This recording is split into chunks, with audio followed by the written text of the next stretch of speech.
Welcome back to another Piggy Talk, my yap session. This one's actually very productive. The other ones are just kind of like me just thinking and yapping and whatnot, but this one is actually one me owning up and acknowledging like what I said was very hurtful, even if I didn't mean it with my intentions. What I said was very hurtful, and two, a lot of realizations that I had once I went through this phase of life. So, I'm an advocate for cutting your hair for multiple reasons. One, it's a confidence booster. Two, you have a lot of dead skin that sits on your scalp. And I'm going to be the first to tell you, I have real bad problems with a dry scalp. And I don't like sitting there just like, because it's not helping the problem. It's actually making it worse. So you get up a lot of that dead skin. And three,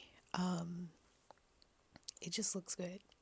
It doesn't look good for everybody, but anything that you anything that is broken or anything that has to be rebuilt is always going to be rebuilt better. So what I mean by that is, where's my chapstick? Because bitch, all I had was clear lip gloss, but it's better than sitting here and biting my lips. So what I mean by that though is like, um when I cut my hair, it grew back one thicker and it grew back more healthier, and my curl pattern was more defined. So that's one reason why I'm an advocate for cutting your hair or starting over in your hair process. A big chop is one, you're going to release a lot of stress that your hair holds. But two, it's just very free. A lot of women are afraid, especially black women, because there's a stigma around black people's hair not growing. That's not true. Evil people's hair don't grow. If you got evil ways, you one or two things is gonna happen. You gonna start balding, or your hair just not gonna grow. It's never gonna reach past here. That's let me know to do yoga. I'm not doing it today. My hair is not fucking with it. Um, but there was a woman on here, and she was saying, name the craziest thing that you did as a wig creator. Now, I'm not a wig girly. I'm not a wig girly because I don't like wigs. I'm not a wig girly because I always have problems with the fucking lace laying flat. So that's why I'm not a wig girly. I love them. I think they're beautiful, but I just can't get this shit to lay. And everybody's probably like, you practice. Yeah, nah. 2 years and I still ain't got it. It ain't getting it. It ain't gonna get it. But so her name is Postiche. I hope I said it right. But she was saying how she shaved her head bald for 2 years. And it reminded me of a post for her cancer patients to make wigs for them. And I think that's such a beautiful thing. She has black hair too. And it reminded me of a post that I made on here where I said that I cut my hair to be the ugliest version of myself. And there's a reason behind that. There's a lot of words that were said to me the very first time I cut my hair. And it made me struggle to really love myself at this point. I did not find myself beautiful without having hair. I really struggled to like my natural hair texture. I was very against perms though. So, and I realized at the time there were people in my life who had things like alopecia, who had problems with things like dermatitis and scalp diseases as to where they couldn't grow hair or they had to keep their hair shaved. And I didn't think about the repercussions of what I said because I was specifically talking about me. And when you say things like that, you have to come out and apologize, even if the intentions of what you were saying were not directed towards people. So, with that, I say I'm very sorry. I did not mean to offend you or say anything that would make you question yourself, because I still found you beautiful. Regardless if I said it or not, I find women who wear short cuts, wear their TWAs, and women who are bald very beautiful people, and you're a very confident person. Because me, this little AK can't do it. She can't do it, baby. Head too spherical. It looks funny. But I think that's a very empowering thing, because do you know how much confidence you have to have in order to just say, like, as a woman especially, I'm not gonna have hair.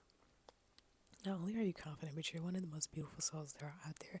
Because when it comes to women bringing down other women, the first thing that they're gonna take a shot at is your fucking hair, especially as a black woman. And I think that's very, not only is it nerve wracking, because like as a black woman, you already have a lot of things that you face within the world that are nerve wracking, but it's also a confidence downer, and it builds people with low self esteem, and they shouldn't have low self esteem. And I really had to think about that. Like, I've been sitting on this, trying to find the perfect way to say I'm sorry, but there is no perfect way to say I'm sorry when you're not intentionally trying to hurt someone and you say things that are not directed towards people, but they're directed towards yourself. So, yeah, yeah. And I can honestly say I'm sorry that I was very inconsiderate with my words. I could honestly say I'm sorry for the fact that I wasn't considerate with how I worded things and how it might have made people feel around me. I can honestly say I apologize that I was not considerate of other people's feelings when I said those words. There's just like a thousand ways to say I'm sorry, but I'm not gonna do that lame ass, motherfucking generic ass apology that people do when they come over here and say, I'm sorry I hurt your feelings. Like, no, I was very directive with my words when I said it because of how I looked at the time. And it was not my intention to make anyone feel like, oh, I'm not beautiful, because, especially with a younger audience, because I tend to forget that there actually are children that do watch older people. And I'm not trying to be a role model. Never in my life did I ever want to be.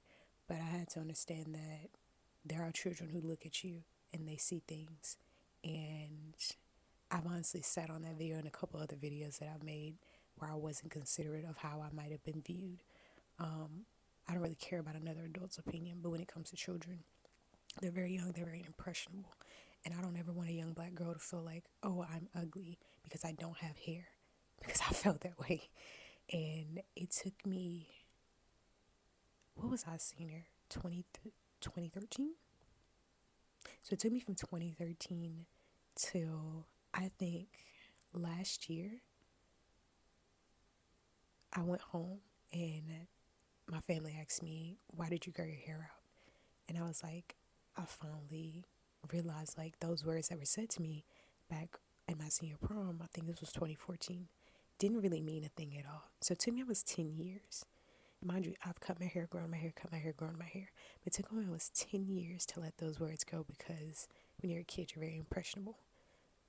And you never really know how your words might stick with someone, especially another child. Especially another child. I had to stop, I started to cry.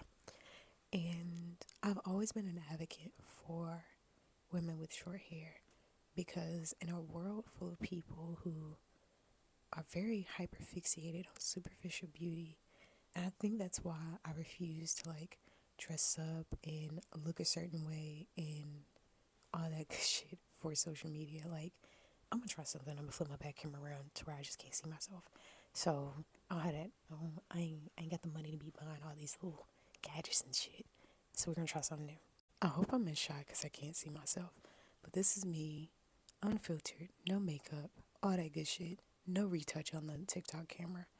I'm a big advocate for loving yourself as who you are, because one, I had to build myself up brick by brick. Like, the confidence that I have is not because someone's in my ear telling me, oh yeah, you that bitch, you that bitch. No. This is 10 years in the making of me loving myself, learning myself, being appreciative of who I am as a person. Because I know I'm awkward. I know I'm not the easiest person to talk to. And I know I'm going to make a situation 10 times more awkward than it's got to be. I'm going to laugh at the wrong time. I'm going to do things that are not necessarily social norms. And it's okay to be that person. If you're that kid that's out there, it's like, I don't quite fit in. It is okay to not fit in. It is okay to not be known. It is okay to just not be what is normal. You are perfect the way you are. And seeing her video made me realize, like, there's a lot of kids out there that are really questioning themselves as to, are they okay as you are? You're perfectly fine as you are. You are going to make mistakes, but you are perfectly fine as you are.